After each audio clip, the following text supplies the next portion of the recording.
We are in Mathura. This is Sri Krishna Janma Sthala. We are in the Potra Kund where Krishna used to come to take bath in this Potra Kund. It is under renovation. So the work is happening. This is what the Potra Kund is. After the completion, it would be much more beautiful. And here is Mr. Ravindra and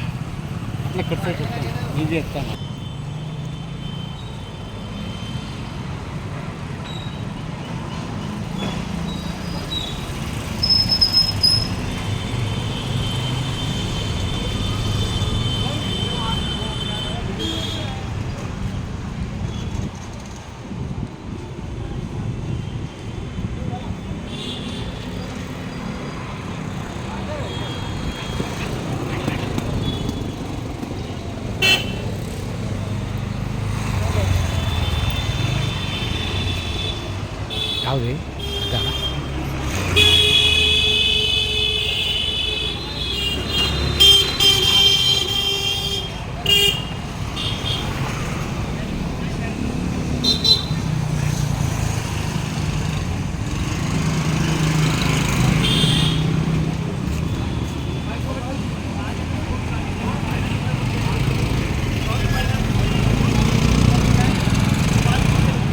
Shrikrishna ಜನ್ಮಸ್ಥಳ ಇದು.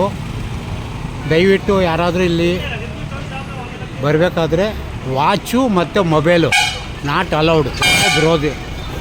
Mobile ಮತ್ತು watch ಒಳಗಡೆ ಬಿಡೋದಿಲ್ಲ. ದಯವಿಟ್ಟು ಯಾರು ಧರಿಸ್ಕೊಂಡು ಬರಬೇಡಿ. Open 1 ಗಂಟೆ close. ದೇವಸ್ಥಾನ 12:30 1 ಗಂಟೆ ಕ್ಲೋಸ್ ಮಾಡ್ತಾರೆ. ದಯವಿಟ್ಟು ಮೊಬೈಲು ಮತ್ತು ವಾಚು ಧರಿಸ್ಕೊಂಡು ಒಳಗಡೆ ಅಲೋಡ್ ಇಲ್ಲ. ಧನ್ಯವಾದಗಳು, ನಮಸ್ಕಾರ.